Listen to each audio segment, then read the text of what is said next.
Hello students, welcome to my channel zoophilic and today we will discuss a new topic that is kingdom Monera. इसके पिछले वाले lecture में हम लोगों ने 5 किंगडम सिस्टम ऑफ क्लासिफिकेशन को डिस्कस किया था।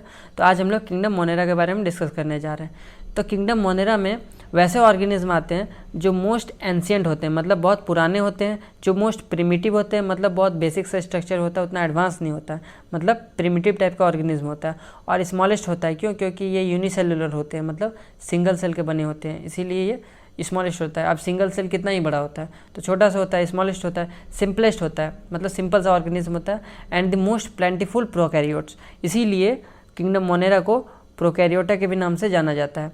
अब समझते हैं कि प्रोकैरियोट्स क्या होता है। तो प्रोकैरियोट, प्रो मीन्स होता है बिफोर या प्रिमिटिव, और कैरियोटा आया है एक कैरियोन से, जिसका मतलब होता है न्यूक्लियस। तो जिस ऑर्गेनिज्म के पास प्रिमिटिव टाइप ऑफ न्यूक्लियस पाया जाता है, वैसे ऑर्गेनिज्म को प्रोकैरियोटिक ऑर्गेनिज्म कहते हैं। इसका मतलब क्या है कि वैसे ऑर्गेनिज्म जिसके पास ट्रू न्यूक्लियस एब्सेंट होता है। अब ट्रू न्यूक्लियस का क्या मतलब होता है? फॉर एग्जांपल अगर हम लोग यहाँ पे देखें तो ये एक सेल है, और सेल के अंदर क्या होता है? न्यूक्लियस होता है। तो न्यूक्लियस के पास अगर न्यूक्लियर मेम्ब्रेन भी है, तो इस तरह के न्यूक्लियस को हम लोग ट्रू न्यूक्लियस कहते हैं। लेकिन अगर हम लोग प्रोकैरियोटिक ऑर्गेनिज्म में देखें तो उसमें न्यूक्लियस में न्यूक्लियर मेम्ब्रेन नहीं होता है, जिसकी वजह से जो न्यूक्लियर मटेरियल होता है वो स्प्रेड रहता है पूरा साइटोप्लाज्म में। लेकिन अगर हम लोग यूकैरियोटिक सेल में देखें तो इसमें वेल डिफाइंड न्यूक्लियर मेम्ब्रेन होता है, जिस वजह से जो न्यूक्लियर मटेरियल होता है वो एक जगह क्या होता है? कलेक्ट करके रखता है ये न्यूक्लियर मेम्ब्रेन। लेकिन प्रोकैरियोटिक ऑर्गेनिज्म में ये न्यूक्लियर मेम्ब्रेन एब्सेंट होता है, जिसकी वजह से जो न्यूक्लियर मटेरियल होता है वो पूरा स्प्रेड रहता है। इस तरह के न्यूक्लियस को हम लोग प्रिमिटिव टाइप ऑफ न्यूक्लियस कहते हैं, जो प्रोकैरियोटिक ऑर्गेनिज्म में देखने को मिलता है। और ऐसे न्यूक्लियस को ट्रू न्यूक्लियस कहते हैं, जिसमें न्यूक्लियर मेम्ब्रेन भी प्रेजेंट होता है न्यूक्लियस के साथ साथ। नेक्स्ट पॉइंट है bacteria are the sole member of kingdom Monera. Kingdom Monera में बेसिकली बैक्टीरिया ही पाए जाते हैं, इसीलिए बैक्टीरिया को सोल मेंबर कहा गया किंगडम मोनेरा का। Kingdom Monera includes bacteria, cyanobacteria जिसको हम लोग ब्लू ग्रीन अलगे भी कहते हैं, archaebacteria and some smaller groups like mycoplasma. ये सब बैक्टीरिया का टाइप्स है, साइनोबैक्टीरिया, आर्के बैक्टीरिया, माइक्रोप्लाज्मा, ये सब क्या है? ये सब बैक्टीरिया ही है। तो बेसिकली किंगडम मोनेरा में क्या आता है? बैक्टीरिया ही आता है, इसलिए हम लोग बैक्टीरिया को soul member of kingdom Monera कहते हैं। नेक्स्ट है जनरल कैरेक्टर ऑफ बैक्टीरिया। तो अब हम लोग बैक्टीरिया का जनरल कैरेक्टर को डिस्कस करते हैं। तो बैक्टीरिया आर मिनट मतलब ये बहुत छोटा होता है, यूनिसेलुलर होता है, सिंगल सेल का बना होता है, माइक्रोस्कोपिक होता है, मतलब इसको हम लोग नेकेड आई से नहीं देख सकते। क्यों? क्योंकि ये बहुत ज़्यादा छोटा होता है, इसीलिए इसको देखने के लिए हम लोग माइक्रोस्कोप का यूज़ करते हैं, इसीलिए माइक्रोस्कोपिक है। सिंपल सा होता है, सिंगल सेल का बना हुआ है, इसमें क्या ही कॉम्प्लेक्सिटी रहेगा, सिंपल सा ऑर्गेनिज्म रहता है। अनडिफ्रेंशिएटेड प्रोकैरियोटिक ऑर्गेनिज्म, और इसमें डिफ्रेंशिएशन नहीं रहता, अनडिफ्रेंशिएटेड रहता है। अगर हम लोग अपना बात करें तो हम लोग को बॉडी में सबका अलग अलग फंक्शन है। हार्ट का अलग है, किडनी का अलग है, लीवर का अलग है, ब्रेन का अलग है, सबका अलग अलग फंक्शन है। लेकिन जो प्रोकैरियोटिक ऑर्गेनिज्म है, ये जो बैक्टीरिया है, वो एक सेल का बना होता है। अब यही एक सेल को सारा काम करना पड़ता है, लाइफ एक्टिविटी को चलाने के लिए इसको अकेला सारा काम करना पड़ता है, इसमें डिवीजन ऑफ लेबर नहीं रहता है। तो इसीलिए हम लोग इसको कहते हैं अनडिफ्रेंशिएटेड है। और बैक्टीरिया जो है, इसको सबसे पहले डिस्कवर किया था एंटोन वैन ल्यूवेनहुक ने, और जो टर्म बैक्टीरिया है इसको दिया था एरेनबर्ग इन 1838। नेक्स्ट है अकरेंस, मतलब बैक्टीरिया कहाँ कहाँ पाया जाता है, उसका हैबिटेट क्या है। बैक्टीरिया अकर ऑलमोस्ट एवरीवेयर, बैक्टीरिया हर जगह देखने को मिल जाता है। इसका कॉस्मोपॉलिटन इन डिस्ट्रीब्यूशन होता है, वाटर में भी मिल जाएगा, एयर में भी मिल जाएगा, सॉइल में भी मिल जाएगा। लेकिन अगर हम लोग फिश का बात करें तो वो क्या, वो सिर्फ एक्वेटिक मोड ऑफ लाइफ को शो करता है, मतलब वो पानी में ही रहता है। अगर हम लोग अपना बात करें तो हम लोग टेरेस्ट्रियल मोड ऑफ लाइफ को शो करते हैं, मतलब हम लोग लैंड में ही रह सकते हैं, और हम लोग वाटर में नहीं रह सकते, ना ही हवा में उड़ सकते हैं। अगर बर्ड्स का बात करें तो वो एरियल मोड ऑफ लाइफ को शो करता है, मतलब वो हवा में उड़ सकता है। लेकिन बैक्टीरिया ऐसे ऑर्गेनिज्म है जो वाटर में भी मिलेंगे, एयर में भी और सॉइल में भी, और यहाँ तक कि ये एक्सट्रीम हैबिटेट्स में भी मिलता है, जहाँ पे हम लोग का सर्वाइव करना इम्पॉसिबल है, वहाँ पे बैक्टीरिया मिलेंगे। जैसे कि हॉट स्प्रिंग हो गया, डेजर्ट हो गया, स्नो हो गया, डीप ओशंस हो गया, इन सब जगहों में, एक्सट्रीम जगहों में भी बैक्टीरिया पाए जाते हैं। अब बहुत सारे बैक्टीरिया ऐसे भी होते हैं जो पैरासाइट होते हैं। पैरासाइट क्या होता है? जो अपना न्यूट्रिशन अदर ऑर्गेनिज्म से ऑब्टेन करे। अगर कोई बैक्टीरिया किसी ऑर्गेनिज्म के अंदर रह रहा है तो वो पैरासाइट हुआ, और जिस ऑर्गेनिज्म के अंदर रह रहा है वो उसका होस्ट हो गया। तो जो बैक्टीरिया किसी ऑर्गेनिज्म के अंदर रह के अपना न्यूट्रिशन को ऑब्टेन करता है, तो उस तरह के बैक्टीरिया को हम लोग इंडोपैरासाइट कहते हैं, और जो बाहर रह के अपना न्यूट्रिशन को ऑब्टेन करता है उस तरह को हम लोग एक्टोपैरासाइट कहते हैं। अब नेक्स्ट है साइज। अब हम लोग बैक्टीरिया के साइज को देख लेते हैं। तो बैक्टीरिया का एवरेज साइज 2 से 5 माइक्रोन तक का होता है, और अगर हम लोग माइक्रोप्लाज्मा का देखें तो ये 0.3 माइक्रोन का होता है, और ये स्मॉलेस्ट सेल होता है। नेक्स्ट है शेप। अगर हम लोग बैक्टीरिया का शेप और साइज को देखें तो वो कांस्टेंट रहता है, लेकिन कुछ बैक्टीरिया ऐसे भी हैं जो अपने शेप और साइज को चेंज कर सकते हैं अकॉर्डिंग टू इन्वायरमेंट, मतलब जैसे इन्वायरमेंट चेंज करेगा ये अपना शेप और साइज को भी चेंज कर सकता है। तो वैसे बैक्टीरिया जो अपना शेप और साइज को चेंज कर सकता है उस तरह के बैक्टीरिया को हम लोग प्लियोमॉर्फिक कहते हैं। ठीक, अब बैक्टीरिया को उसके शेप के बेसिस पे 4 कैटेगरी में डिवाइड किया गया है। कौन कौन सा? पहला है कोकस। कोकस सिंगुलर फॉर्म में, इसका प्लूरल फॉर्म कोकाई होता है।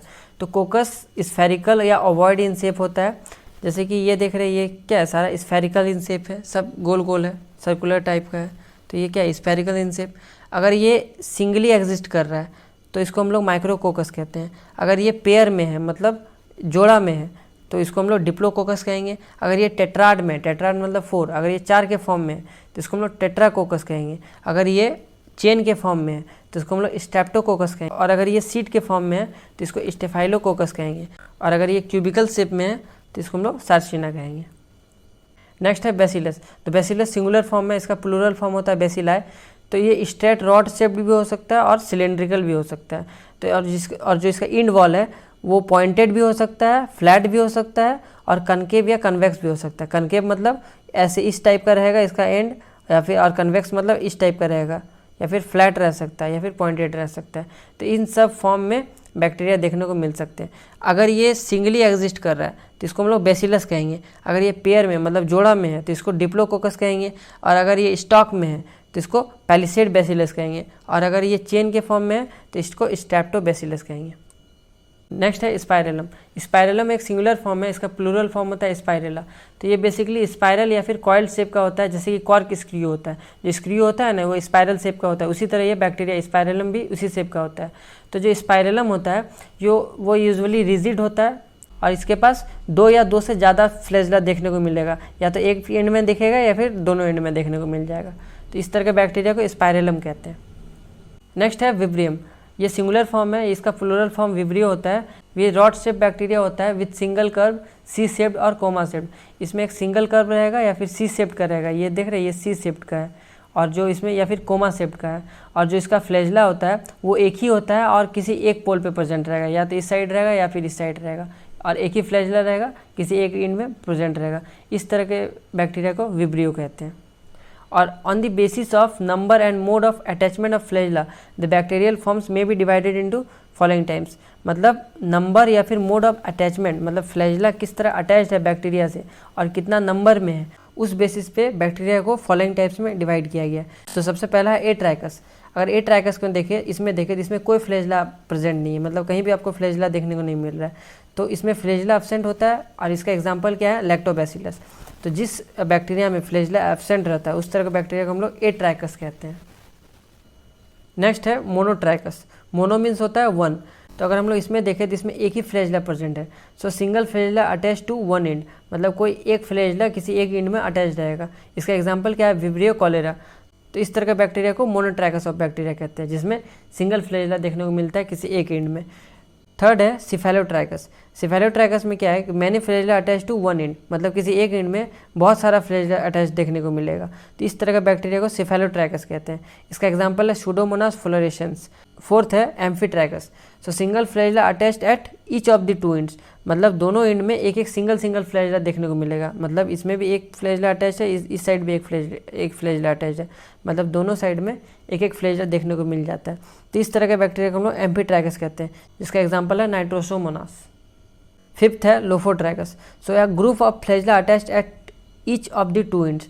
यहाँ पे हम लोग क्या देखने को मिल रहा है कि इस बैक्टीरिया में दोनों एंड में ग्रुप ऑफ फ्लैजला अटैच्ड है, मतलब बहुत सारा फ्लैजला अटैच्ड है। तो वैसे बैक्टीरिया में जिसमें दोनों साइड बहुत सारा फ्लैजला अटैच्ड रहता है, उस तरह के बैक्टीरिया को हम लोग लोफोट्राइकस कहते हैं। इसका एग्जांपल स्पाइरेलम वॉल्यूटेंस। सिक्स्थ है पेरिट्राइकस। तो पेरिट्राइकस में क्या होता है कि flagella are attached all over the body, मतलब जो फ्लैजला है वो पूरा बॉडी में पाया जाता है। तो इस तरह के बैक्टीरिया को हम लोग पेरिट्राइकस कहते हैं, जिसका एग्जांपल है सैल्मोनेला टाइफी या फिर ई कोलाई। ये सब क्या एग्जांपल है। तो जिस बैक्टीरिया में ऑल ओवर दी बॉडी उसमें फ्लैजला देखने को मिलते उसको हम लोग पेरिट्राइकस कहते हैं। जिसमें दोनों एंड में बहुत सारा ग्रुप ऑफ फ्लैजला देखने को मिले उसको हम लोग लोफोट्राइकस कहते हैं। जिसमें दोनों साइड में सिर्फ एक एक फ्लैजला देखने को मिले उसको हम लोग एम्फीट्राइकस कहते हैं। जिसमें एक साइड में बहुत सारा ग्रुप ऑफ फ्लैजला देखने को मिले उसको हम लोग सिफेलोट्राइकस कहते हैं। जिसमें एक साइड में बस एक ही फ्लैजेला देखने को मिले उसको मोनोट्रैकस कहते हैं, और जिस बैक्टीरिया में फ्लैजेला प्रेजेंट ही नहीं होता उसको हम लोग एट्रैकस कहते हैं। नेक्स्ट है बैक्टीरियल सेल स्ट्रक्चर। तो अब हम लोग जो बैक्टीरिया का सेल है उसका स्ट्रक्चर को देखेंगे। तो ये एक टिपिकल बैक्टीरिया का डायग्राम है। तो जो सबसे आउटर लेयर है वो बेसिकली ग्लाइकोकैलिक्स का होता है, ठीक। उसके बाद जो नेक्स्ट लेयर है वो सेल वॉल का है, और जो इनर मोस्ट लेयर है वो प्लाज्मा मेम्ब्रेन का है। तो सबसे पहला कौन सा लेयर है? ग्लाइकोकैलिक्स, इसके बाद क्या है? सेल वॉल, इसके बाद क्या है? प्लाज्मा मेम्ब्रेन, और इन तीनों को साथ में क्या कहते हैं? सेल इन्वेलप, ठीक। इसके बाद यहाँ पे क्या देखने को मिल रहा है कि जो प्लाज्मा मेम्ब्रेन है उससे एक थ्रेड लाइक स्ट्रक्चर निकला है जो क्या है? फ्लैजेला है। और जिस बैक्टीरिया पे फ्लैजेला प्रेजेंट है वैसे बैक्टीरिया मोटाइल होते हैं, और जिसके पास फ्लैजेला नहीं रहता है वैसे बैक्टीरिया नॉन मोटाइल रहता है, मतलब वो लोकोमोशन नहीं कर सकता है, ठीक। और यहाँ पे क्या देखने को मिल रहा है? एक सिलेंडर टाइप का स्ट्रक्चर है जिसको हम लोग पिलाई कहते हैं, और यहाँ पे ब्रिसल लाइक स्ट्रक्चर जो निकल रहा है इसको हम लोग क्या कहते हैं? फिम्ब्रे कहते हैं। तो पिलाई, फिम्ब्रे और फ्लैजेला ये तीनों को कंबाइनली क्या कहते हैं? Surface structure. जैसे यहाँ पे ग्लाइकोकैलिक्स, सेल वॉल और प्लाज्मा मेम्ब्रेन, इसको क्या कह रहे थे? Cell envelope. उसी तरह पिलाई, फिम्ब्रे और फ्लैजेला इन तीनों को क्या कह रहे हैं? Surface structure. अगर हम लोग देखें तो प्लाज्मा मेम्ब्रेन अंदर की ओर इनफोल्डिंग्स बना रहा है, तो इसको हम लोग क्या कहते हैं? मीजोजोम कहते हैं। और यहाँ पे क्या देखने को मिल रहा है? ये जेनेटिक मटेरियल है बैक्टीरिया का। तो बैक्टीरिया का ये क्या है? बेसिकली एक प्रोकैरियोटिक ऑर्गेनिज्म है, तो इसमें वेल डिफाइंड न्यूक्लियस नहीं रहता है, क्योंकि इसमें न्यूक्लियर मेम्ब्रेन नहीं आता है, जिस वजह से जो अंदर का न्यूक्लियर मटेरियल है वो क्या होता है? साइटोप्लाज्म में स्प्रेड हो जाता है। तो यहाँ पे साइटोप्लाज्म में ही हम लोग को न्यूक्लियोइड देखने को मिलता है, जिसको हम लोग जीनोफोर भी कहते हैं। किसी किसी बैक्टीरिया में एक्स्ट्रा जेनेटिक मटेरियल भी प्रेजेंट होता है, जिसको हम लोग क्या कहते हैं? प्लाज्मिड कहते हैं। ये एडिशनल है, ये किसी बैक्टीरिया में पाया भी जाता है, किसी में नहीं होता है। ये कुछ एडिशनल फीचर प्रोवाइड करता है बैक्टीरिया को, इसको हम लोग आगे डिस्कस करेंगे। अभी बस हम लोग इस बैक्टीरिया का स्ट्रक्चर देख रहे हैं, इसके बाद हम लोग सारे स्ट्रक्चर को वन बाय वन डिटेल में डिस्कस करेंगे, ठीक। नेक्स्ट हम लोग क्या देखने को? राइबोसोम देखने को मिल रहा है। ये बेसिकली 70S का होता है, और ये किससे कहाँ पे देखने को मिल रहा है? ये जो प्लाज्मा मेम्ब्रेन है उसी के पास है, ठीक। और क्या देखने को मिल रहा है? यहाँ पे इंक्लूजन बॉडीज़ जो साइटोप्लाज्म में स्प्रेड है। तो ये सब कुछ स्ट्रक्चर है। अब इसको हम लोग वन बाय वन डिटेल में डिस्कस करते हैं। तो सबसे पहले हम लोग डिस्कस करेंगे सेल इन्वेलप के बारे में। सेल इन्वेलप किस किस का बना हुआ था? ग्लाइकोकैलिक्स का, सेल वॉल का और प्लाज्मा मेम्ब्रेन का। तो सबसे पहला है glycocalyx. It is the outer most layer of bacteria. ये जो बैक्टीरिया का आउटर मोस्ट लेयर है, सबसे बाहरी लेयर है, और जो बाहरी लेयर है इस वजह से क्या है? ये प्रोटेक्शन प्रोवाइड करता है बैक्टीरिया को। हम लोग जैसे कि बॉडी में कपड़ा पहनते हैं ना, तो वो क्या करता है? हम लोग को डस्ट से प्रोटेक्ट करता है, हम लोगों को इंजरी से प्रोटेक्ट करता है, गर्मी से, ठंडा से, ये सब से प्रोटेक्ट करता है। उसी तरह जो ग्लाइकोकैलिक्स का लेयर है वो इसको प्रोटेक्शन प्रोवाइड करता है, किसको? बैक्टीरिया को। और ये एडिसिव प्रॉपर्टी भी प्रोवाइड करता है, मतलब कहीं पे चिपकने में, मतलब किसी जगह पे जो बैक्टीरिया हम लोग अंदर कभी चल जाता है, हम लोग को बीमार कर देता है, तो वो क्या हम लोग को इधर उधर नहीं फ्लोट करता, वो एक जगह पे क्या होता है? स्टे को चिपक जाता है। तो ये जो एडिसिव प्रॉपर्टी वो कौन प्रोवाइड करता है? ग्लाइकोकैलिक्स प्रोवाइड करता है, ठीक। और जो ग्लाइकोकैलिक्स है किसका बना होता है? म्यूकस और पॉलीसेकेराइड का। म्यूकस एक चिपचिपा टाइप का सब्सटेंस होता है, और ये यही है जो एडिसिव प्रॉपर्टी प्रोवाइड करता है, ठीक। तो म्यूकस और पॉलीसेकेराइड ये दोनों को कंबाइन हम लोग क्या कहते हैं? म्यूकोपॉलीसेकेराइड। तो ग्लाइकोकैलिक्स किसका बना होता है? म्यूकोपॉलीसेकेराइड का। ये एक कॉम्प्लेक्स कार्बोहाइड्रेट है, ठीक। अब अगर हम लोग ग्लाइकोकैलिक्स को देखें तो ये दो फॉर्म में एग्जिस्ट करता है। तो सबसे पहला फॉर्म है स्लाइम लेयर। तो स्लाइम लेयर क्या होता है? स्लाइम लेयर एक जिलेटिनस सब्सटेंस है जो सिक्रीट करता है। कौन सिक्रीट करता है? प्रोटोप्लास्ट सिक्रीट करता है। तो प्रोटोप्लास्ट क्या होता है? सेल का अगर हम लोग देखें, जैसे कि ये एक सेल है, ठीक। सेल के सबसे आउटर लेयर को क्या करता है? प्लाज्मा मेम्ब्रेन होता है। उसके अंदर क्या होता है? न्यूक्लियस होता है, साइटोप्लाज्म होता है, और सेल ऑर्गेनेल्स होता है। तो जो प्लाज्मा मेम्ब्रेन है अगर हम लोग इसको हटा दें तो इसके अंदर जितना भी मटेरियल है सबको साथ में हम लोग क्या कहेंगे? प्रोटोप्लास्ट कहेंगे। तो ये जो जिलेटिनस सब्सटेंस है वो कौन सिक्रीट करता है? प्रोटोप्लास्ट सिक्रीट करता है, और डिपॉजिट कर देता है कहाँ?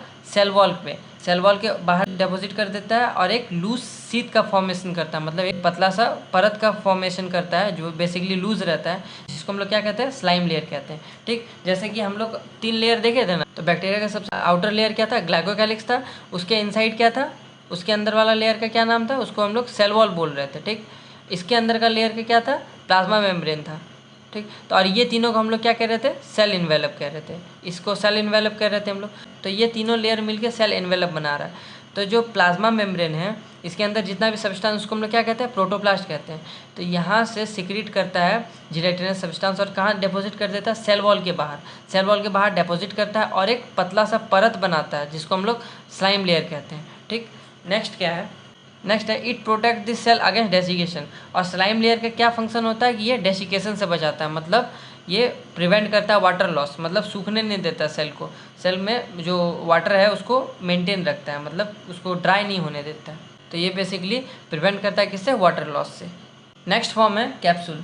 तो अगर हम लोग कैप्सूल को देखें तो ये बेसिकली थिक होता है, टफ होता है, और क्या प्रोवाइड करता है, पैथोजेनिसिटी। मतलब क्या है कि ग्लाइकोकैलिक्स अगर कैप्सूल के फॉर्म में है किसी बैक्टीरिया में, तो वो क्या है, पैथोजेनिक बैक्टीरिया, मतलब वो डिजीज़ को कॉज कर सकता है। ठीक। It also provide sticky and gummy character, और ये स्टिकी और गमी कैरेक्टर प्रोवाइड करता है। अगर हम लोग देखें तो ग्लाइकोकैलिक्स क्या कर रहा था, एडिशन में मदद कर रहा था। तो कहीं अगर ग्लाइकोकैलिक्स ना दिखे और कैप्सूल दिखे तो ये भी क्या, स्टिकी और गमी कैरेक्टर प्रोवाइड करता है, मतलब एडेसिव प्रॉपर्टी प्रोवाइड करता है। ये बेसिकली बैक्टीरिया को कहीं कोई सबस्ट्रेटम में चिपकने में मदद करता है। ठीक। तो जो कैप्सूल है वो usually found in parasitic forms. तो अगर हम लोग देखें जो बैक्टीरिया होता है वो क्या, पैरासिटिक भी होता है। तो पैरासिटिक का क्या मतलब होता है कि वो किसी का बॉडी के अंदर पाया जाता है, जिसको हम लोग पैरासाइट कहते हैं, और जिसके अंदर पाया जाता है उसको हम लोग होस्ट कहते हैं। तो कैप्सूल बेसिकली पैरासिटिक बैक्टीरिया जैसे कि बेसिलस एंथ्रेसिस हो गया, डिप्लोकोकस न्यूमोनिया हो गया, माइक्रोबैक्टीरियम ट्यूबरकुलोसिस हो गया, तो ये सब बैक्टीरिया, ये एक पैरासिटिक बैक्टीरिया है जिसमें ये कैप्सूल पाया जाता है। और इसका क्या रोल होता है, ये बेसिकली प्रोटेक्शन प्रोवाइड करता है अगेंस्ट फैगोसाइटोसिस एंड एंटीबॉडीज़। मतलब अगर हम लोग का बॉडी के अंदर बैक्टीरिया एंटर कर गया तो उसको कौन मारता है, डब्ल्यूबीसी मारता है, जो वाइट ब्लड सेल है उसको खोजता है, इसका उसको मार देता है। लेकिन ये कैप्सूल क्या करता है, उससे जो बैक्टीरिया है उसको प्रोटेक्शन प्रोवाइड कराता है। नेक्स्ट है the capsulated bacteria are usually non flagellated, मतलब जिस बैक्टीरिया पे कैप्सूल पाया जाता है वो बेसिकली नॉन फ्लैजिलेटेड रहता है, मतलब उसमें फ्लैजला नहीं रहता है। अब जो फ्लैजला नहीं प्रेजेंट है इसका मतलब वो क्या है, नॉन मोटाइल है, और जिसके पास फ्लैजला नहीं होता उस तरह को हम लोग एट्राइकस कहते हैं। नेक्स्ट है सेल वॉल। तो अगर हम लोग बैक्टीरिया का सेल वॉल को देखें तो वो रिजिड होता है और टफ कवरिंग होता है सेल का। और इसका क्या फंक्शन होता है, ये शेप प्रोवाइड करता है। हम लोग बैक्टीरिया का डिफरेंट टाइप्स ऑफ शेप देखते हो, किसके वजह से है, वो सेल वॉल की वजह से। क्यों, क्योंकि ये बहुत ज़्यादा रिजिड है और टफ है, जिसकी वजह से ये शेप प्रोवाइड करता है बैक्टीरिया को, और प्रोटेक्शन प्रोवाइड करता है किसको, प्रोटोप्लास्ट को। प्रोटोप्लास्ट बताए थे कि जो प्लाज्मा मेम्ब्रेन होता है, अगर हम लोग उसको हटा दें तो उसके अंदर जितना भी लिविंग मटेरियल है उसको हम लोग प्रोटोप्लास्ट कहते हैं। तो उसको ये प्रोटेक्शन प्रोवाइड करता है कौन, सेल वॉल। और फिर प्रिवेंट करता है बर्स्टिंग से या फिर कोलैप्सिंग से, मतलब सेल को फटने से बचाता है। अगर सेल के अंदर एक्सेसिव वाटर आ जाए, ज़्यादा अमाउंट ऑफ वाटर आ जाए, तो उससे क्या होता है कि सेल ब्रस्ट कर सकता है, फट सकता है, तो उससे बचाता है, मतलब फटने से बचाता है कौन, सेल वॉल। अगर हम लोग केमिकली देखें तो इसमें दो तरह का शुगर पाया जाता है, एन एसिटाइल ग्लूकोसामिन जिसको हम लोग नैक कहते हैं, और एन एसिटाइल म्यूरामिक एसिड जिसको हम लोग नैम कहते हैं, और एमिनो एसिड का चेन देखने को मिलता है। तो यहाँ हम लोग को क्या देखने को मिल रहा है कि जो रेड कलर का बना हुआ है सर्कल वो क्या है, नैम है, और जो ब्लैक कलर का सर्कल है वो क्या है, नैग है। ये बेसिकली एक मॉडिफाइड शुगर है जो हम लोग को सेल वॉल को देखने को, अगर हम लोग सेल वॉल को कॉम्पोजिशन देखें तो उसमें दो तरह का शुगर देखने को मिलेगा, नैम और नैग। नैम मीन्स होता है एन एसिटाइल म्यूरामिक एसिड, और नैग का मतलब होता है एन एसिटाइल ग्लूकोसामीन। अगर हम लोग नैम में देखें तो इसमें एमिनो एसिड का चेन देखने को मिल रहा है, और ये क्रॉस लिंकिंग करता है आपस में ऐसे, ये क्या करता है, क्रॉस लिंकिंग करता है, जिस वजह से जो फाइनल स्ट्रक्चर है वो कुछ ऐसा बनता है। तो ये स्ट्रक्चर फाइनल स्ट्रक्चर बनता है जिसको हम लोग क्या कहते हैं, सेल वॉल। तो ये फाइनल स्ट्रक्चर बनता है जो सेल वॉल का फॉर्मेशन करता है। तो यहाँ पे हम लोग क्या देख रहे हैं कि नैम और नैग जो शुगर है वो आपस में अल्टरनेट मैनर में लगा हुआ है, एक के बाद एक लगा हुआ है। तो इसको हम लोग क्या कहते हैं, ये एक पॉलीमर है मॉडिफाइड ग्लूकोज का, जिसको हम लोग क्या कहते हैं, ग्लाइकेन कहते हैं। और ये जो एमिनो एसिड का चेन है इसको हम लोग पेप्टाइड कहते हैं। तो इससे क्या बनता है, पेप्टिडोग्लाइकन, मतलब जो सेल वॉल बना होता है बैक्टीरिया का वो किसका बना होता है, पेप्टिडोग्लाइकन का। इसमें सेलुलोज का सेल वॉल नहीं होता। अगर हम लोग प्लांट सेल में देखें तो उसमें किसका सेल वॉल रहता है, सेलुलोज का बना होता है। लेकिन जो बैक्टीरिया में है वो उसमें किसका सेल वॉल बना रहता है, पेप्टिडोग्लाइकन का। ग्लाइकन मीन्स होता है शुगर। तो दो तरह का शुगर पाया जाता है, नैम और नैग, और एमिनो एसिड का चेन पाया जाता है। तो एमिनो एसिड का चेन जो होता है उसको हम लोग पेप्टाइड कहते हैं, और जो शुगर होता है उसको हम लोग ग्लाइकन कहते हैं। तो इससे बना है पेप्टिडोग्लाइकन। सो केमिकली अगर हम लोग सेल वॉल में देखें तो इसमें दो तरह का शुगर रहता है, एन एसिटाइल ग्लूकोसामीन और एन एसिटाइल म्यूरामिक एसिड, और पेप्टाइड का चेन्स रहता है जो हम लोग देखे अभी। तो और इन सब केमिकल को टुगेदर हम लोग क्या कहते हैं, पेप्टिडोग्लाइकन, या फिर म्यूरिन भी कहते हैं, या म्यूकोपेप्टाइड भी कहते हैं। ये सेल वॉल का ही दूसरा नाम है, म्यूरिन या म्यूकोपेप्टाइड। ठीक। अगर हम लोग कुछ फॉर्म्स देखें बैक्टीरिया के, जैसे माइकोप्लाज्मा हो गया, पहले इसको हम लोग पीपीएलओ के नाम से जानते थे, प्लियोरोनिमोनिया लाइक ऑर्गेनिज्म। तो इसमें क्या होता है, इसमें सेल वॉल एब्सेंट होता है। तो जिस बैक्टीरिया में सेल वॉल रहता है हम लोग एक एंटीबायोटिक का नाम सुने हैं पेनिसिलिन। तो उसको जब हम लोग खाते हैं तो उसमें क्या होता है, बेसिकली यहाँ पे हम लोग क्या देख रहे थे कि ये जो एमिनो एसिड का चेन है वो आपस में क्रॉस लिंक कर रहा है। ये जो ग्लूकोज का चेन है वो कुछ ऐसा स्ट्रक्चर बना रहा है और जो एमिनो एसिड का चेन है वो आपस में क्रॉस लिंक करके कुछ ऐसा स्ट्रक्चर बना रहा है। तो इस तरह से क्या होता है, सेल वॉल का फॉर्मेशन होता है। लेकिन जब हम लोग एंटीबायोटिक जैसे कि पेनिसिलिन लेते हैं तो उसमें क्या होता है, ये जो क्रॉस लिंकिंग हो रहा है एमिनो एसिड का, ये वो होने नहीं देता है, जिस वजह से सेल वॉल का फॉर्मेशन नहीं होता है। तो इस चीज़ को प्रिवेंट करता है, किसको, क्रॉस लिंकिंग को प्रिवेंट करता है। तो यहाँ पे वही चीज़ हम लोग देख रहे हैं। अगर हम माइक्रोप्लाज्मा में देखें तो इसमें सेल वॉल एब्सेंट रहता है, जिस वजह से अगर हम लोग वो एंटीबायोटिक पेनिसिलिन लें तो वो क्या इसमें वर्क करेगा, नहीं।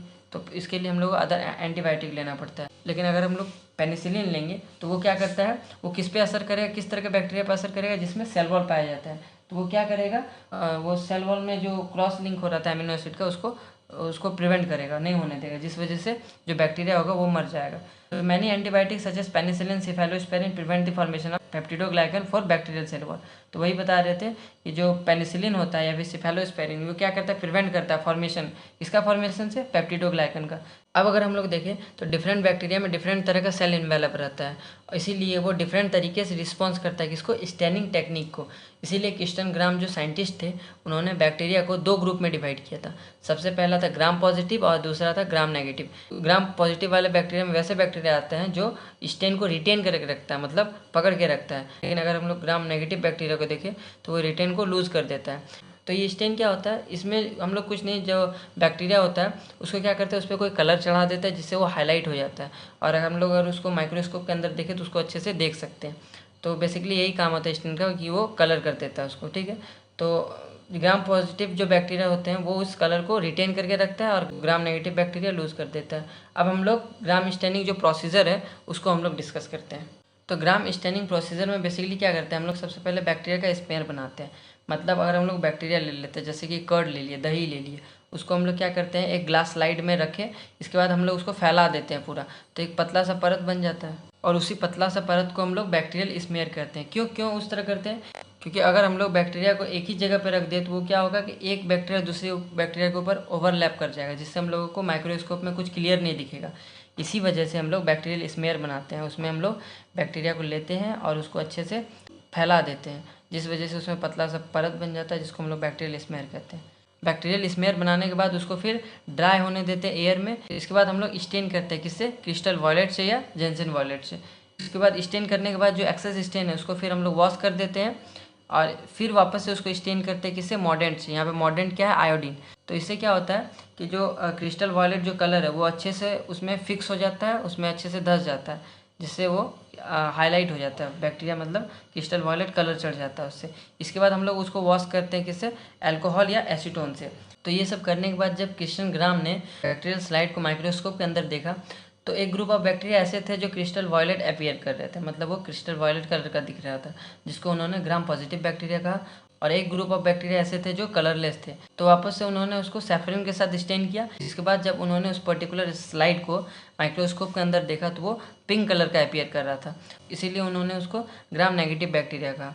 तो एक बैक्टीरिया ऐसे थे ग्राम पॉजिटिव बैक्टीरिया, जिसका अपीयरेंस क्रिस्टल वॉयलेट था, और एक ग्रुप ऑफ बैक्टीरिया जिसको जो ग्राम नेगेटिव बैक्टीरिया जो पिंक कलर का अपीयर कर रहा था। तो ऐसा क्यों हुआ, क्यों एक बैक्टीरिया जो कलरलेस हो गया और दूसरा बैक्टीरिया क्रिस्टल वॉयलेट कलर का था, उसको अब हम लोग समझते हैं। तो एक group of bacteria crystal violet colour का दिख रहा था और एक ग्रुप ऑफ बैक्टीरिया कलरलेस हो गया, ऐसा क्यों। तो जो ग्राम पॉजिटिव बैक्टीरिया है और ग्राम नेगेटिव बैक्टीरिया है, इसका जो सेल इन्वेलप का कॉम्पोजिशन है वो डिफरेंट है। अगर हम लोग ग्राम पॉजिटिव बैक्टीरिया में देखें तो जो सेल वॉल है वो क्या है, थिक है, और ग्राम नेगेटिव बैक्टीरिया में देखें तो सेल वॉल क्या है, इसमें थिन है। अगर हम लोग ग्राम पॉजिटिव बैक्टीरिया में देखें तो इसमें एलपीएस का लेयर एब्सेंट है, मतलब लिपोपॉलीसैकेराइड का लेयर एब्सेंट है। अगर हम लोग ग्राम नेगेटिव बैक्टीरिया में देखें तो लिपोपॉलीसैकेराइड का लेयर प्रेजेंट है। यहाँ पे क्या देखने को मिल रहा है कि जो सबसे आउटर लेयर है वो क्या है, किसका, लिपोपॉलीसैकेराइड का, इसके बाद सेल वॉल का, इसके बाद प्लाज्मा मेम्ब्रेन का। लेकिन ग्राम पॉजिटिव बैक्टीरिया में जो आउटर लेयर है वो सेल वॉल, इसके बाद प्लाज्मा मेम्ब्रेन है, मतलब इसमें लिपोपॉलीसैकेराइड का लेयर है ही नहीं। तो जब हम लोगों ने इसको क्रिस्टल वॉयलेट के साथ स्टेन किया था, इसके बाद को अल्कोहल से वॉश किया था, तो हम लोग को पता है कि जो लिपिड का लेयर है वो ऑर्गेनिक सॉल्वेंट में क्या होता है, सॉल्यूबल हो जाता है, मतलब वो डिज़ोल्व हो जाता है। जिस वजह से हम लोगों ने क्या किया था, अल्कोहल को यूज़ किया था एज ए सॉल्वेंट, तो जो लिपिड का लेयर था वो उसमें डिज़ोल्व हो गया, और जो क्रिस्टल वॉयलेट का कलर था वो तो इसी के ऊपर चढ़ा था, क्योंकि ये सबसे आउटर लेयर है तो इसके ऊपर चढ़ा था, और ये लेयर तो डिज़ोल्व हो गया उसमें, जिस वजह से माइक्रोस्कोप के अंदर ये कैसा अपीयर कर रहा था, कलरलेस, क्योंकि इसमें कोई कलर था ही नहीं। जो कलर चढ़ा था वो किस पे चढ़ा था, जो आउटर लेयर लिपोपॉलीसेकेराइड लेयर उसमें, और ये किस में डिज़ोल्व हो गया, अल्कोहल में। लेकिन ग्राम पॉजिटिव बैक्टीरिया में क्या था, ये जो सेल वॉल था वो क्या है, थिक है, जिस वजह से जो क्रिस्टल वॉयलेट का कलर था वो अच्छे से इसमें क्या हो गया, फिक्स हो गया। और अल्कोहल में क्या हुआ, और अल्कोहल में जब इसको वॉश किए तो इसमें कुछ फ़र्क नहीं पड़ा, जिस वजह से ये क्रिस्टल वॉयलेट जैसा अपीयर कर रहा था और ये कलरलेस हो गया था। बाद में इसको वापस से सैफरिन के साथ स्टेन करना पड़ा, इसके बाद ये पिंक कलर का अपीयर कर रहा था। तो यही डिफरेंस है ग्राम पॉजिटिव और ग्राम नेगेटिव बैक्टीरिया में। ये स्टेन को रिटेन करके रखता है और ये स्टेन को लूज़ कर देता है। क्यों? क्योंकि इसका जो आउटर लेयर है वो लिपिड का लेयर होता है, जो ऑर्गेनिक सॉल्वेंट में क्या होता है, सॉल्यूबल होता है, डिज़ोल्व हो जाता है, जिस वजह से इसका जो कलर है वो भी उसके साथ क्या होता है, हट जाता है। लेकिन इसमें ऐसा नहीं होता है, इसमें जो कलर होता है वो जब हम लोग मॉडर्न यूज़ किए थे आयोडीन, उसकी वजह से क्या हुआ, इसमें अच्छे से फिक्स हो जाता है, धंस जाता है, जिसकी वजह से जब हम लोग अल्कोहल से वॉश करते हैं तो इसमें कुछ असर नहीं पड़ता है, इसको वो कलर जैसा का तैसा ही रहता है। इसीलिए ये क्रिस्टल वॉयलेट कलर का दिखता है, जिसको हम लोग ग्राम पॉजिटिव बैक्टीरिया कहते हैं। नेक्स्ट है plasma membrane. Each bacterial cell has plasma membrane. तो जितने भी बैक्टीरियल सेल है सबके पास क्या होता है, प्लाज्मा मेम्ब्रेन होता है, and situated just internal to cell wall. तो हम लोगों ने बैक्टीरिया का जो सेल का स्ट्रक्चर था उसमें क्या देखा था कि जो सबसे पहला लेयर था वो किसका था, ग्लाइकोकैलिक्स का था, ग्लाइकोकैलिक्स का था। नेक्स्ट वाला लेयर किसका था, सेल वॉल का था। उसका नेक्स्ट वाला लेयर किसका था, प्लाज्मा मेम्ब्रेन का था। तो जो प्लाज्मा मेम्ब्रेन है वो किसके पास है, सेल वॉल के पास है। सो वहीं यहाँ पे कहा गया it is situated just internal to cell wall, मतलब सेल वॉल के अंदर कौन सा लेयर है, फिर प्लाज्मा मेम्ब्रेन का लेयर है। सो इट इज़ थिन, ये थिन होता है, पतला होता है, इलास्टिक होता है, और सेलेक्टिवली परमेबल मेम्ब्रेन, मतलब ये कुछ सेलेक्टिव चीज़ों को ही सेल के अंदर या बाहर जाने को अलाउ करता है। ठीक। It is structurally similar in prokaryotic and eukaryotic cell. ये स्ट्रक्चरली सिमिलर होता है प्रोकैरियोटिक सेल और यूकैरियोटिक सेल दोनों में। अगर हम लोग प्रोकैरियोटिक सेल का बात करें तो ये एक प्रिमिटिव सेल है और यूकैरियोटिक एक एडवांस सेल है। ठीक। और अगर हम लोग प्रोकैरियोटिक और यूकैरियोटिक सेल में देखें तो इसमें बहुत सारा डिफरेंस है। तो क्या क्या डिफरेंस है, प्रोकैरियोटिक सेल में देखें तो इसमें सेल ऑर्गेनिज्म नहीं रहता है, प्रॉपर वेल डेवलप्ड न्यूक्लियस नहीं रहता, जिस वजह से क्या होता है, इसके अंदर का जो डीएनए है वो साइटोप्लाज्म में स्प्रेड हो जाता है। लेकिन यूकैरियोटिक सेल में वेल डिफाइंड न्यूक्लियस प्रेजेंट रहता है, इसमें सेल ऑर्गेनिज्म प्रेजेंट रहता है। लेकिन इन दोनों में अगर कुछ सिमिलर है तो वो एक ही चीज़ है, प्लाज्मा मेम्ब्रेन। प्लाज्मा मेम्ब्रेन ही प्रोकैरियोटिक और यूकैरियोटिक सेल दोनों में क्या होता है, सिमिलर होता है, स्ट्रक्चरली सिमिलर रहता है। और जो प्लाज्मा मेम्ब्रेन है वो किसका बना होता है, लिपिड बायलेयर का। कौन सा लिपिड रहता है, फॉस्फोलिपिड। तो ये एक फॉस्फोलिपिड का स्ट्रक्चर है। जो रेड वाला पार्ट है वो हाइड्रोफिलिक पार्ट है, और जो ब्लैक पार्ट है वो हाइड्रोफोबिक पार्ट है। हाइड्रो मीन्स होता है वाटर, फिलिक मीन्स होता है लव। तो ये जो रेड वाला पार्ट है ये वाटर को प्यार करता है, मतलब वाटर के टूवर्ड्स ये क्या करता है, अट्रैक्शन शो करता है। और ये जो ब्लैक वाला पार्ट है वो हाइड्रोफोबिक है। हाइड्रो मीन्स होता है वाटर, और फोबिक मीन्स, फोबिया मीन्स क्या होता है, डर बेसिकली।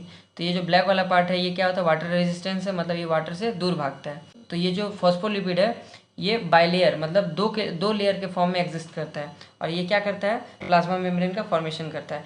अगर हम लोग यहाँ पे बनाएं तो ये क्या है, पहला लेयर था इस तरह, ये एक फॉस्फोलिपिड है, इस तरह करके बहुत सारा लेयर बनता है। तो ये एक फॉस्फोलिपिड का लेयर है। तो ये वहाँ क्या लिखा था, लिपिड बाइलेयर। तो बाइलेयर मतलब दो लेयर बनता है फॉस्फोलिपिड से, फॉस्फोलिपिड का दो लेयर बनता है इसमें। तो ये क्या देखने को मिल रहा है, ये जो लेयर है ये क्या है, ये फॉस्फोलिपिड है, फॉस्फोलिपिड है, और ये दो लेयर के फॉर्म में, इसीलिए हम लोग इसको कहते हैं लिपिड बाइलेयर। और इसी तरह ये क्या करता है, प्लाज्मा मेम्ब्रेन का फॉर्मेशन करता है। ये इसी तरह प्रेजेंट रहता है पूरा, और प्लाज्मा मेम्ब्रेन का फॉर्मेशन करता है। और जितने भी यूकैरियोटिक सेल है यही मेम्ब्रेन से वो क्या होता है, इनक्लोज रहता है। तो ये जो लिपिड का जो बाइलेयर है वो यूकैरियोटिक सेल में जितने भी ऑर्गेनिल्स है सब में प्रेजेंट होता है। हम लोग कहते हैं ना मेम्ब्रेन बाउंड ऑर्गेनिल्स। तो कौन सा मेम्ब्रेन रहता है, यही फॉस्फोलिपिड बाइलेयर, यही लिपिड का लेयर रहता है जो बाउंड करके रखता है ऑर्गेनिल्स को। अगर हम लोग प्लाज्मा मेम्ब्रेन का बात करें तो ये लिपिड बाइलेयर है जो प्लाज्मा मेम्ब्रेन का फॉर्मेशन करता है। यहाँ पे क्या देखने को मिल रहा है, दो लिपिड का लेयर है, इसीलिए इसको लिपिड बाइलेयर कहते हैं। और जो पहला वाला पार्ट है वो क्या है, हाइड्रोफिलिक है, और ये जो टेल पार्ट है ये क्या है, हाइड्रोफोबिक है। फोबिक मीन्स डर, मतलब वाटर से ये दूर भागेगा और ये वाटर से अट्रैक्ट होगा। इसलिए बाहर का जो इन्वायरमेंट है वो क्या है, वाटर है। सेल के अंदर जो इन्वायरमेंट है वो भी क्या है, वाटर है, मतलब लिक्विड मीडियम है। इस वजह से ये क्या है, वाटर के टुवर्ड्स है, और ये वाटर से रिपेल कर रहा है, मतलब दूसरे साइड है। ठीक, तो वही यहाँ पे कहा गया कि it is made up of lipid bilayer, मतलब लिपिड का कौन सा लिपिड, फॉस्फोलिपिड। तो ये लिपिड का बाइलेयर मतलब 2 लेयर के फॉर्म में प्रेजेंट होता है और ये क्या करता है, प्लाज्मा मेम्ब्रेन का फॉर्मेशन करता है। नेक्स्ट है mesosome. So the plasma membrane give rise to infolding called mesosome. जो प्लाज्मा मेम्ब्रेन है वो अंदर की ओर क्या करता है, इनफोल्डिंग्स बनाता है, मतलब फोल्ड हो जाता है। इसी को हम लोग क्या कहते हैं, मीजोजोम कहते हैं। यहाँ पे क्या देखने को मिल रहा है, ये कौन सा लेयर है, प्लाज्मा मेम्ब्रेन का लेयर। इसके बाहर कौन सा लेयर था, सेल वॉल का लेयर था, और उसके बाहर कौन सा था, ग्लाइकोकैलिक्स का लेयर था। तो ये जो लेयर है प्लाज्मा मेम्ब्रेन का, ये अंदर की ओर इनफोल्डिंग्स बनाता है, जिसको हम लोग क्या कहते हैं, मीजोजोम कहते हैं। And mesosome participate in the formation of septa during cell division. जब सेल डिवीजन होता है तो मीजोजोम किस चीज़ में पार्टिसिपेट करता है, ये फॉर्मेशन करता है सेप्टा का, मतलब सेल डिवीजन के टाइम में ये सेप्टा का फॉर्मेशन करता है। And secretion of intracellular substances from inside to outside, मतलब अंदर से बाहर की ओर क्या करता है, सिक्रीशन करता है। ये जो मीजोजोम होता है ये क्या करता है, सिक्रीट करता है substances from inside to outside, मतलब अंदर से बाहर की ओर क्या करता है, सिक्रीट करता है। They also take part in the separation of replicated nucleoid. जो रेप्लिकेटेड न्यूक्लियोइड है उसको सेपरेट करने में हेल्प करता है। जैसे कि यहाँ अगर हम लोग देखें तो ये एक मीजोजोम है, ये जो प्लाज्मा मेम्ब्रेन इसका अंदर का इनफोल्डिंग है जिसको हम लोग मीजोजोम कहते हैं। और यहाँ पे क्या होता है, डीएनए इससे अटैच रहता है। तो जब डीएनए 2 कॉपी बना लेता है तो ये जो मेसोजोम है वो क्या करता है, डिवाइड कर जाता है, मतलब 2 मेसोजोम में बढ़ जाता है, ऐसे बढ़ जाता है।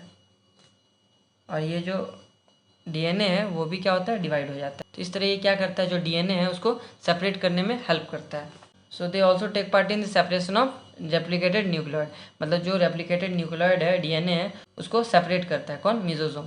It also possesses respiratory enzymes and increase surface area for enzyme action.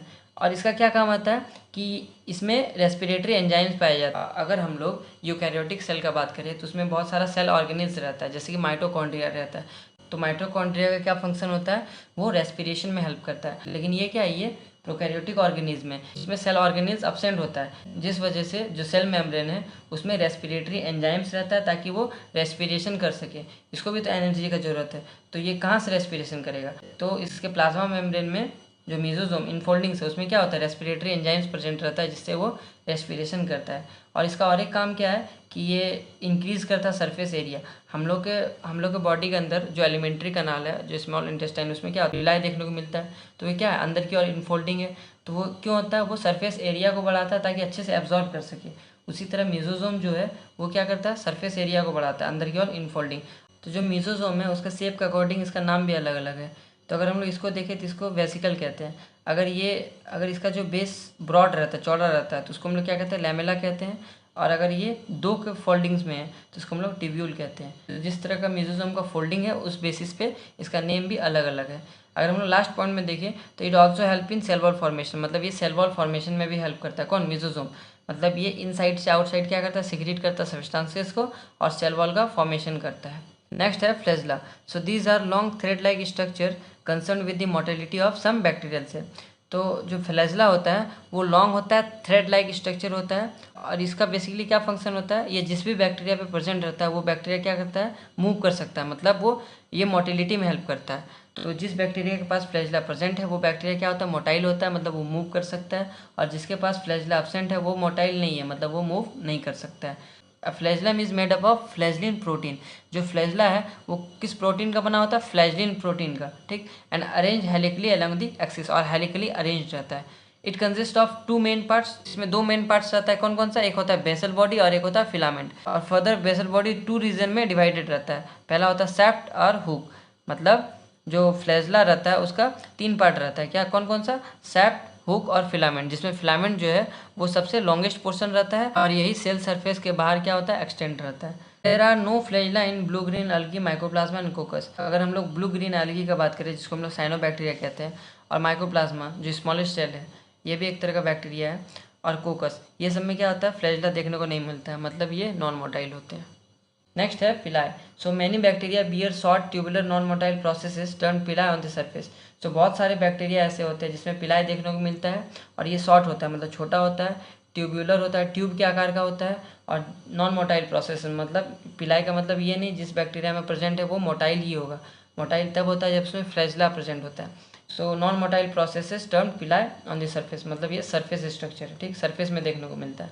पिलाई are formed of a protein pilin, मतलब जो पिलाई है वो किस प्रोटीन का बना होता है, पैलिन प्रोटीन का। Some bacteria such as E coli have tubular sex pili for use in exchange of genetic material during conjugation. So कुछ बैक्टीरिया में पिलाई का क्या फंक्शन है, जैसे कि ई कोलाई में क्या होता है, पिलाई बेसिकली किस चीज़ में हेल्प करता है, exchange of genetic material during conjugation. तो जो कंजुगेशन प्रोसेस है उसमें क्या करता है, पिलाई हेल्प करता है जेनेटिक मटेरियल का एक्सचेंज करने में। इसको हम लोग पढ़ेंगे जब हम लोग इसका रिप्रोडक्शन देखेंगे बैक्टीरिया का, तब हम लोग इसको अच्छे से डिस्कस करेंगे। So pili have been observe mostly in gram negative bacteria, और जो ग्राम नेगेटिव बैक्टीरिया है उसमें हम लोगों को पिलाई देखने को मिलता है। नेक्स्ट है fimbriae. So the fimbriae are small bristle like fibre sprouting out of the bacterial cell. तो जो फिम्ब्रिए है वो क्या होता है, स्मॉल होता है, छोटा होता है, और ब्रिसल लाइक फाइबर होता है sprouting out of the bacterial cell. मतलब बैक्टीरिया का सेल जैसे हम लोग देखे थे, जो बैक्टीरियल सेल का स्ट्रक्चर देखे थे उसमें क्या देखे थे कि सबसे पहला वाला लेयर क्या था, ग्लाइकोकैलिक्स का था, उसके बाद वाला लेयर सेल वॉल का था, और उसके बाद वाला लेयर किसका था, प्लाज्मा मेम्ब्रेन का। तो एक ट्यूबुलर लाइक स्ट्रक्चर देखे थे जिसको हम लोग क्या कहते थे, पिलाई कह रहे थे। इसके बाद एक लॉन्ग सा स्ट्रक्चर था, लंबा सा, उसको हम लोग क्या कह रहे थे, फ्लैजिला कह रहे थे, ठीक। और एक हेयर लाइक स्ट्रक्चर था, बहुत सारा हम लोग देखने को मिल रहा था नहीं, हेयर लाइक स्ट्रक्चर, जिसको हम लोग क्या कह रहे थे, फिम्ब्रिए कह रहे थे। तो ये क्या था, फिम्ब्रिए। और ये तीनों को हम लोग क्या कह रहे थे, सरफेस स्ट्रक्चर, ठीक।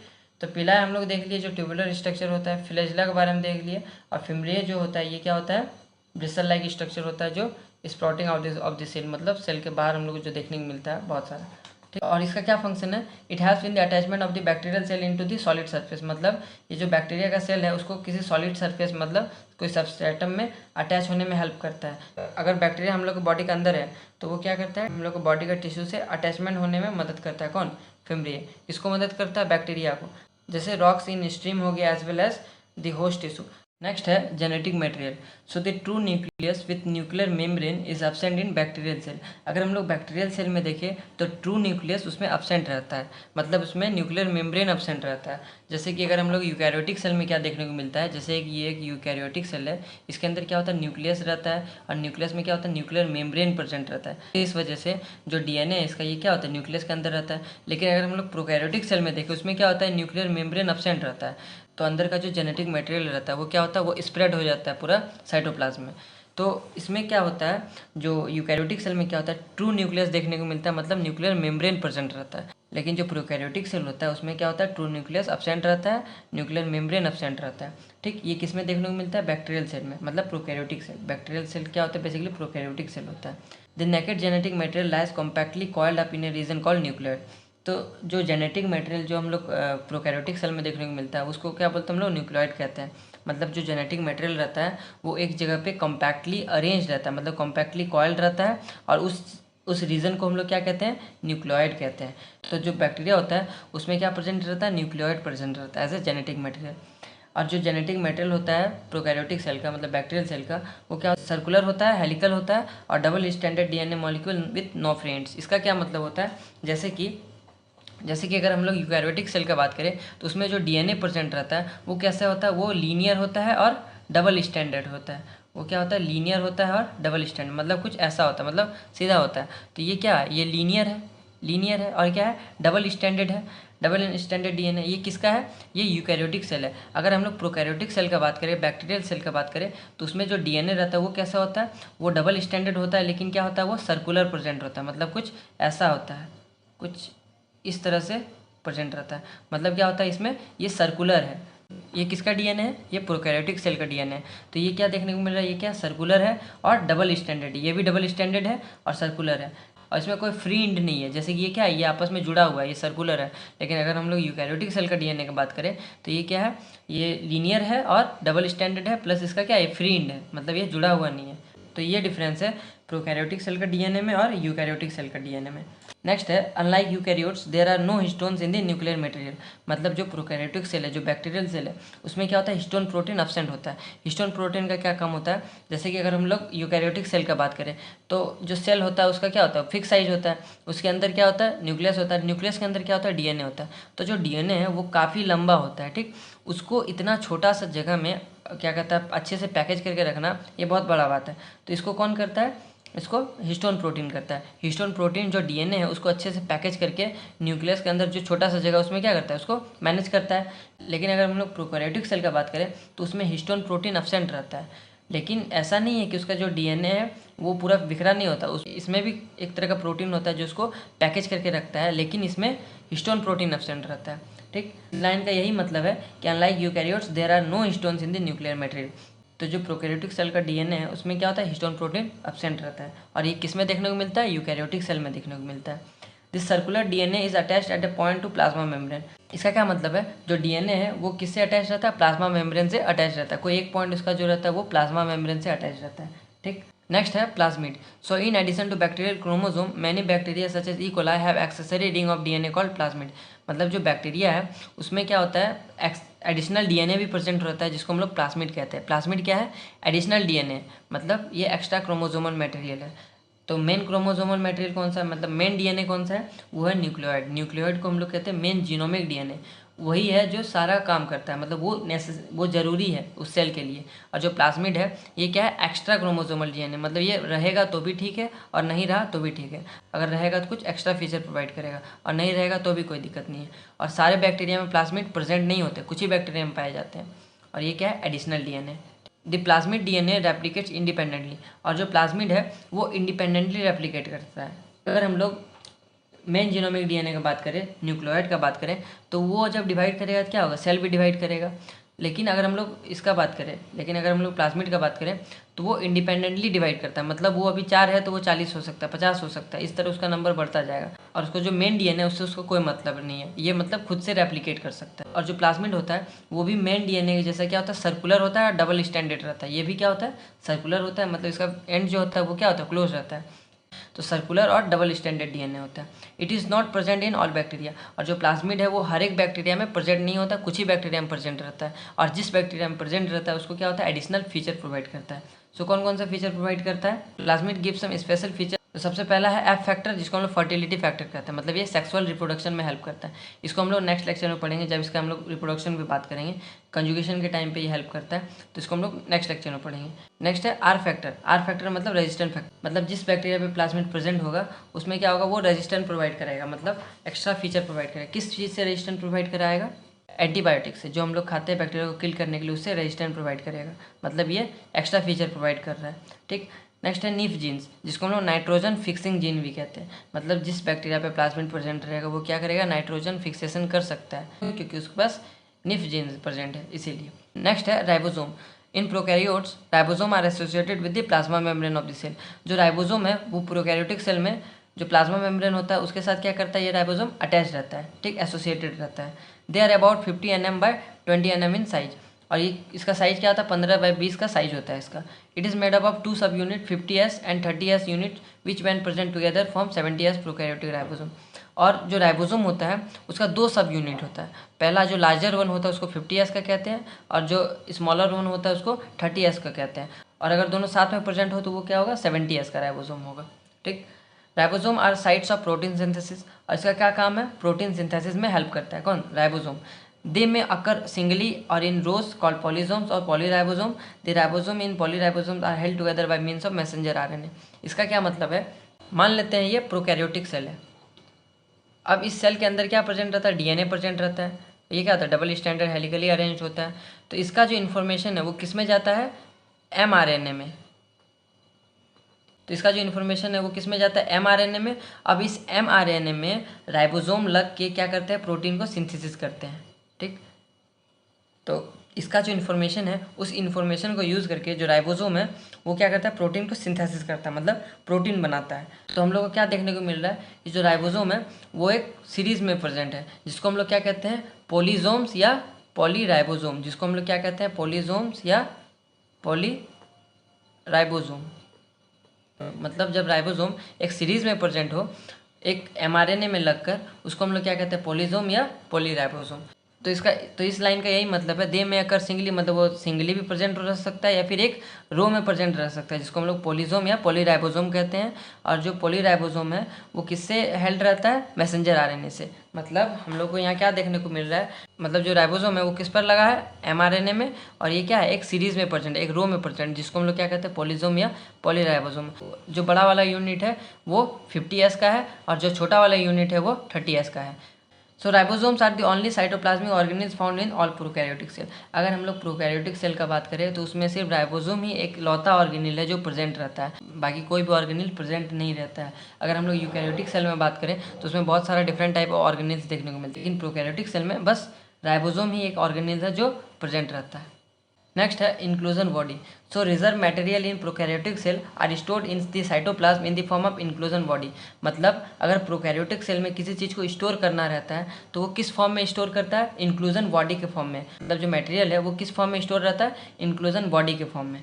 दे are not bounded by any membrane system and live free in the cytoplasm. और जो इंक्लूजन बॉडी है वो किसी मेम्ब्रेन से बाउंड नहीं होता है, मतलब उसमें कोई मेम्ब्रेन नहीं प्रेजेंट रहता है, और वो जो साइटोप्लाज्म है वो फ्रीली उसमें क्या करता है, स्कैटर्ड रहता है। इंक्लूजन बॉडी में किस किस तरह का मटेरियल स्टोर रहता है, तो सबसे पहला है phosphate granules, cyanophycean granules, glycogen granules, sulphur granules. तो ये सब कुछ मटेरियल है जो किस फॉर्म में स्टोर रहता है, इंक्लूजन बॉडी के फॉर्म में।